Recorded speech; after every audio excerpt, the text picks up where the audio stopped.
July 24 വിശുദ്ധ Christina. 3-ാം ശതാബ്ദത്തിലാണ് Christina ജീവിച്ചിരുന്നത്. ടൈറിലെ Christina, ബോൾസേനയിലെ Christina എന്നിങ്ങനെയും അറിയപ്പെടുന്നു. ഈസ്റ്റേൺ ഓർത്തഡോക്സ് ചർച്ചിലെ ഏറ്റവും വലിയ വിശുദ്ധരുടെ പട്ടികയിൽ ക്രിസ്റ്റീനയ്ക്ക് പ്രഥമ സ്ഥാനമാണുള്ളത്. ടസ്കനിയിലെ ഒരു വലിയ കുടുംബത്തിലാണ് ക്രിസ്റ്റീന ജനിച്ചത്. അവളുടെ പിതാവ് വിജാതീയനായ ഉർബൈൻ ധാരാളം സ്വർണ്ണ വിഗ്രഹങ്ങൾ കുടുംബത്തിൽ സ്ഥാപിച്ചിട്ടുണ്ടായിരുന്നു. അവയിൽ പലതും ക്രിസ്റ്റീന ഇടിച്ചുപൊടിച്ച് ദരിദ്രർക്ക് ദാനം നൽകി. കോപിഷ്ഠനായ പിതാവ് മകളെ അതിക്രൂരമായി വടികൊണ്ടടിച്ചു. അവൾക്ക് ഒരു മാറ്റം വരുന്നില്ലെന്ന് കണ്ട പിതാവ് അവളെ ജയിലിലേക്ക് അയച്ചു.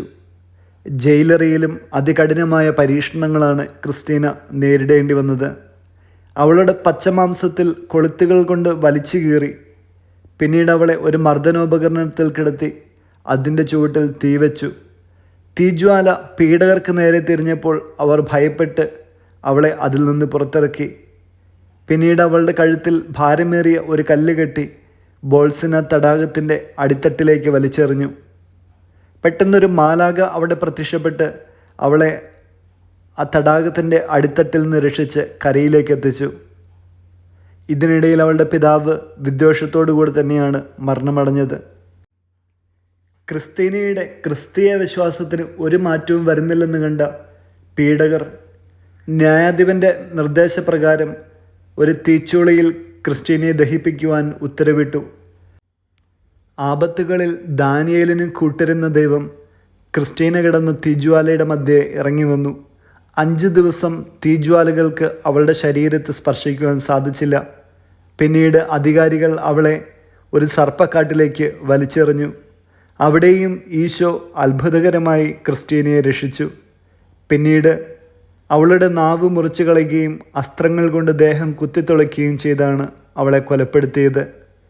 ബോൾസേന തടാകത്തിനരികെ ടൈറോ നഗരത്തിൽ വച്ച് അവൾ രക്തസാക്ഷിത്വ മകുടം ചൂടി. വചനം 2 കൊറിന്തോസ് 13-ാം അധ്യായം 13-ാം വാക്യം.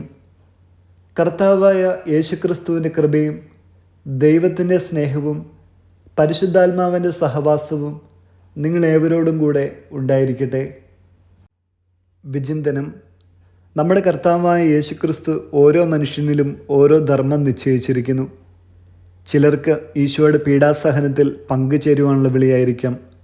മറ്റു ചിലർക്ക് വചനം പ്രഘോഷിക്കുവാനും, മറ്റു ചിലർക്ക് അത്ഭുത പ്രവർത്തനത്തിനുള്ള വരവും, മറ്റു ചിലർക്ക് രോഗശാന്തിവരവും, മറ്റു ചിലർക്ക് പ്രാർത്ഥനാവരവുമായിരിക്കാം. ഓരോരുത്തരിലും അത് വ്യത്യസ്തമായി ഭവിക്കുന്നത് ദൈവം തൻ്റെ പ്രവൃത്തി ഈ ഭൂമിയിൽ അനേകം ആത്മാക്കളുടെ രക്ഷയ്ക്ക് വേണ്ടി കരുതി വച്ചിരിക്കുന്ന പദ്ധതികളായാണ് നാം മനസ്സിലാക്കേണ്ടത്. ക്രിസ്തീനയുടെ ജീവിതത്തിൽ അവിശ്വാസിയായ പിതാവിൻ്റെയും ക്രിസ്തീയതയിലേക്ക് കടന്നു വരുന്ന ഒരു നാടിൻ്റെ മുന്നിൽ അവൾ വിശ്വാസത്തിൻ്റെ പൂർണ്ണതയുടെയും സാക്ഷ്യമായി മാറുവാൻ ഇടയാക്കി തീർത്തു. വിശുദ്ധ തെർത്തുല്യൻ്റെ വാക്കുകൾ ഇപ്രകാരമാണ്: ഗോതമ്പ് മണി നിലത്ത് വീണഴിയാതെ ഫലം പുറപ്പെടുവിക്കുകയില്ല.